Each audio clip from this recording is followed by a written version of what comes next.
Hi guys, we're Heather and Yain and welcome to our long-awaited van tour.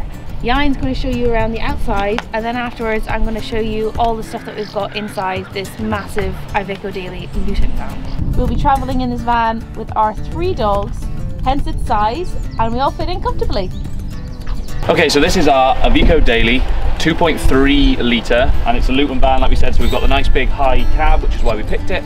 And it's a long wheelbase. So this is 6 meters long, 2 meters wide and 3 meters tall. So it is quite a bit of a unit, but with it being a kind of moving van, its turning circle and everything else is really quite good. So it's actually slightly easier to turn than one of the normal kind of long wheelbase vans, which is why we went for this.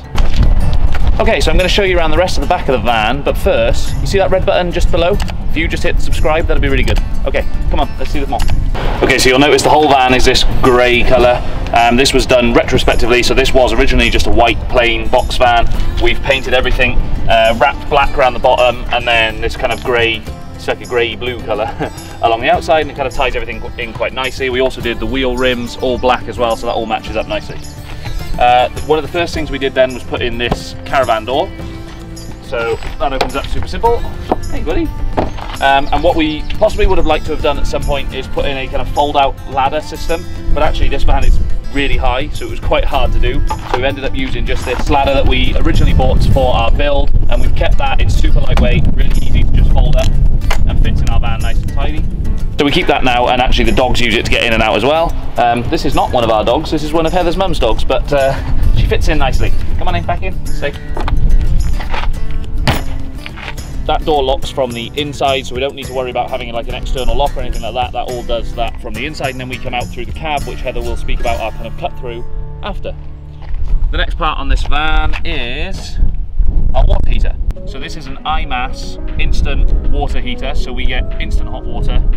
It runs off gas, and it was actually really simple to install. You simply cut the hole out to the right size, and then this just seat flexes in, and then all of the internals are all done, ready to go. All you have to do is connect water and the gas lines and electric. So electric to power it, and then water and gas for the supply to run it. So if you want to see more detail about any individual pieces, you can check out our individual videos for that part of the tour. You can also check down below and there'll be links in the description for everything that you want to buy, purchase or just research. Okay, tying in quite nicely from our water heater is our gas tank. So this is a 38 litre gas tank that we have undermounted, and it is from Gasit, which you'll see later, and again we'll have the link below. This is all filled up from the outside, so we've got a nice little tap here that we can just fill up, and you can fill this up with LPG from any sort of fuel station. So we've got a pretty intensive window setup on this van, so we've tried to get as much light in as possible. So we've got this, which was the caravan window, which is the first thing we bought, which was extremely expensive. Not the best quality, and then we got these afterwards, which are essentially horse box windows, which are way less expensive and far easier to fit, and actually very like easy to use. So if you're going to buy anything converting stuff like this that's nice and flat, then look for horse box windows because they're really useful. We had a quick intermission because we're in Ireland filming this currently, and it keeps raining every 10 minutes. So moving on from the window, the last thing on this side of the van is our water inlet. So we have got a freshwater inlet here on the outside of the van that we can take to any kind of hose or tap and fill up our 200 litres of water, which is inside the van, internally mounted, because we didn't want it to freeze. Moving on. And welcome to the back of our van, also known as the garage. These are our non-gas struts, aka manual struts. Okay, so these are our garage doors. We originally mounted them coming outwards like that, and after about 3 weeks of testing out this van, we realised that that's a bad idea. The wind catches them, they blow open, and basically we're shearing off the hinges. So we mounted them, took them off, remounted them like this, and it's actually way better. It gives us some shelter from the rain when we're doing stuff in here, and also just means we can prop them open and we can get into the van and use them without them being blown shut or open. All of that being said, we would definitely recommend, if you want to get a Luton van, try and get one with the 2 barn doors, because that would save a lot of saved you. Yain nearly killed himself putting the back wall on, and you wouldn't have to tinker with any of this, and you'd get that big barn view when you get them open. So, but if you do end up with a roller door Luton, okay, back to Yain. All right, so we laid out the van the way we did with the kind of big sofa area inside, which you'll see by Heather in a minute. Essentially to give us as much boot space as we could, because we have a lot of hobbies and we wanted lots of toys, but we also wanted just lots of room for kind of tools and stuff like that when things go wrong. So we have got this quite big boot area, and it's essentially now become our pick your adventure area.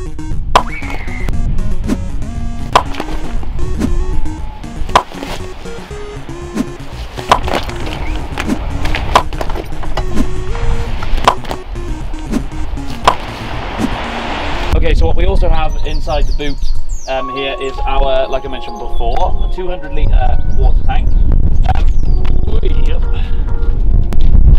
which, now that we've been living out this van for a little while, we think is probably slightly too big in retrospect.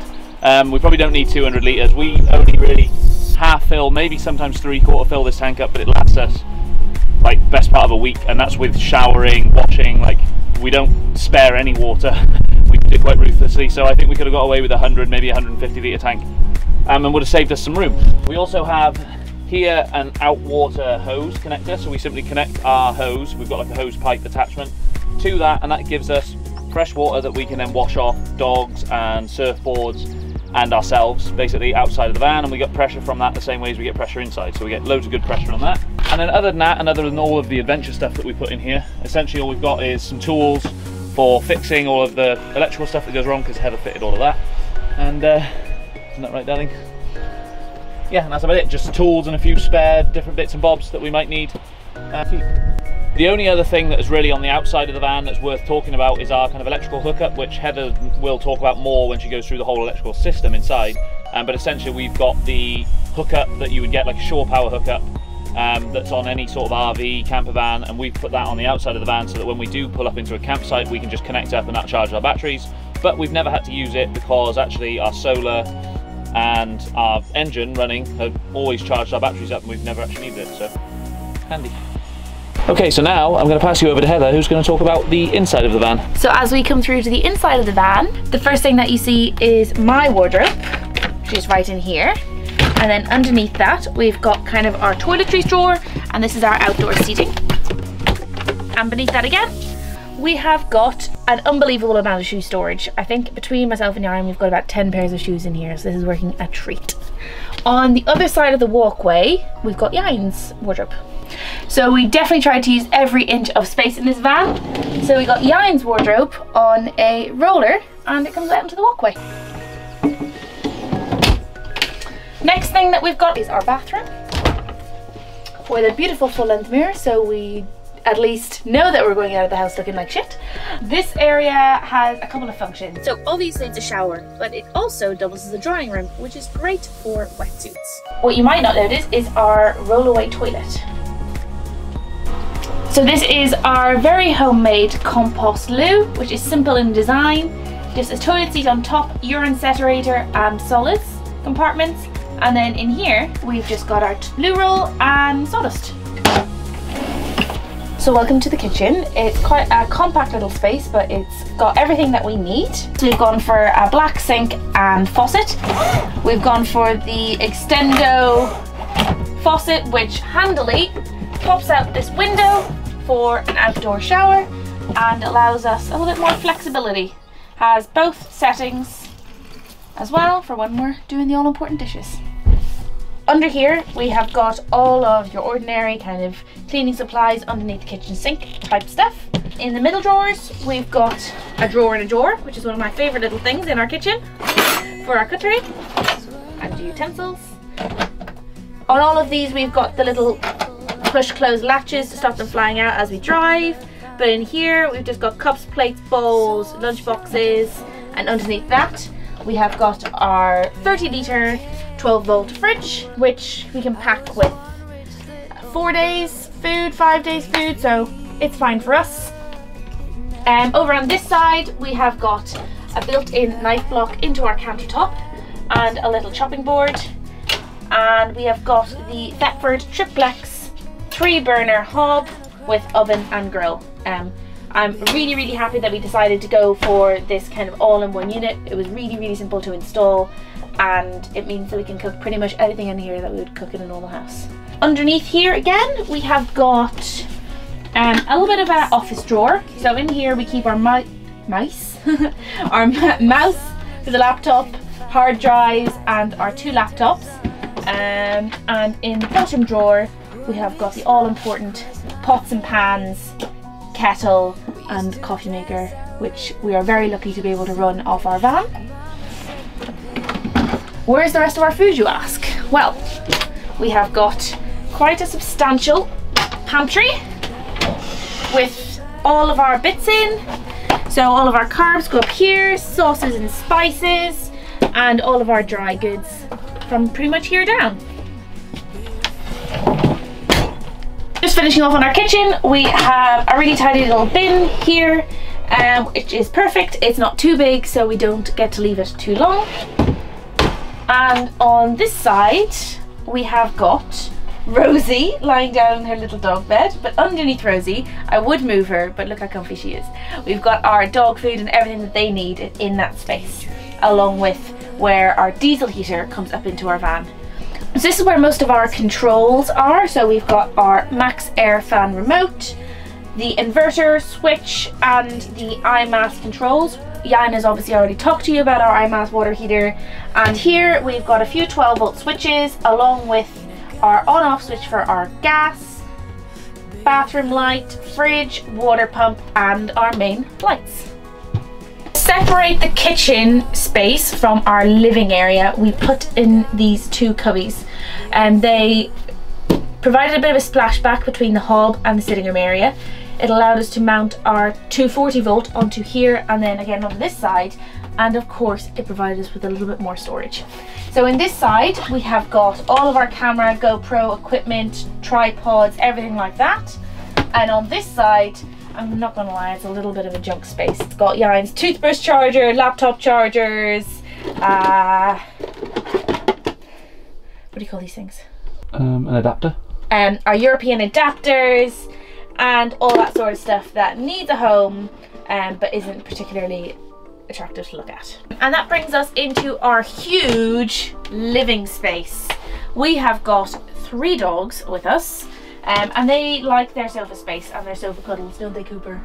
So we needed to make sure we had room for me and Giant as well as the dogs. So we've got this massive big swivel table, which I made myself. It's just some end grain of wood preserved in some resin, and we made this sofa area with this leather material so that we could wipe it down, brush it off.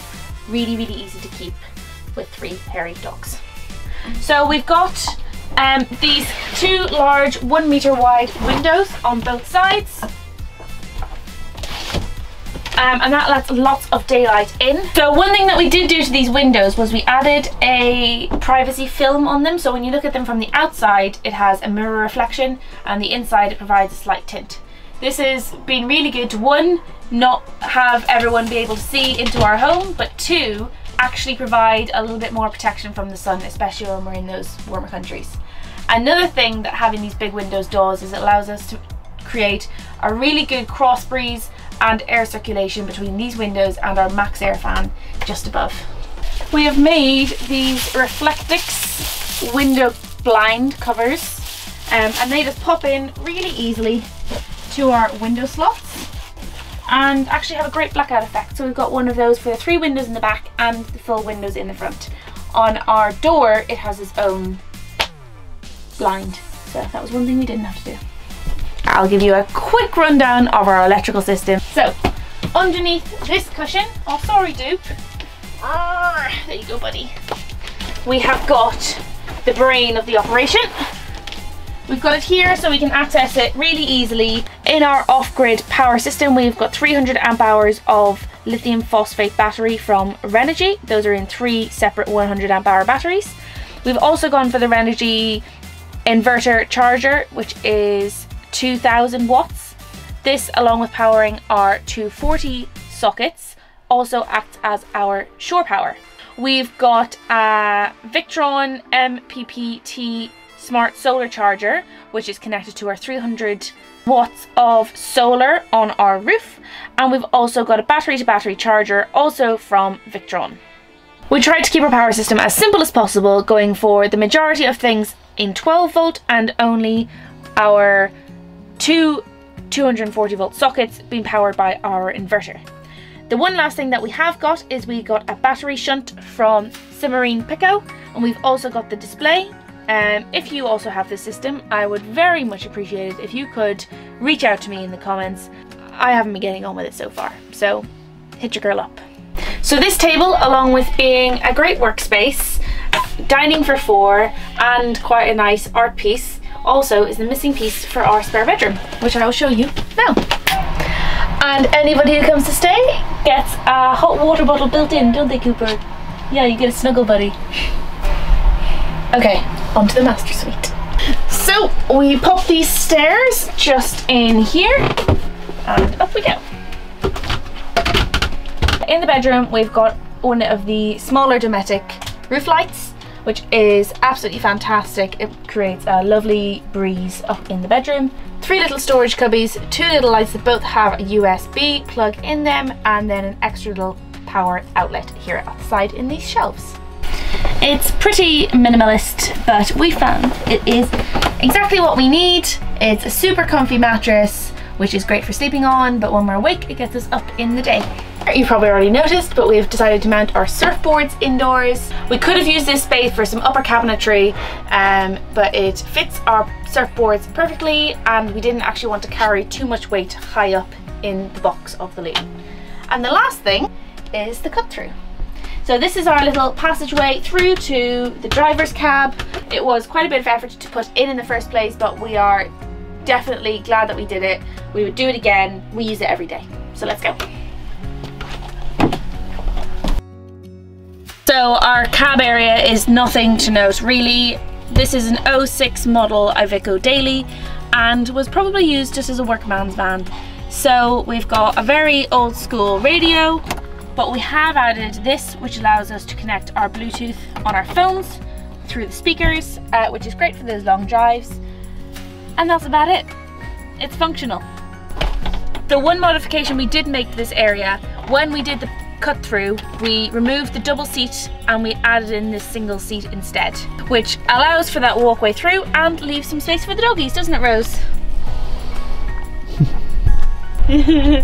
So that is Lottie the Luton, the full tour. So I hope you enjoyed it.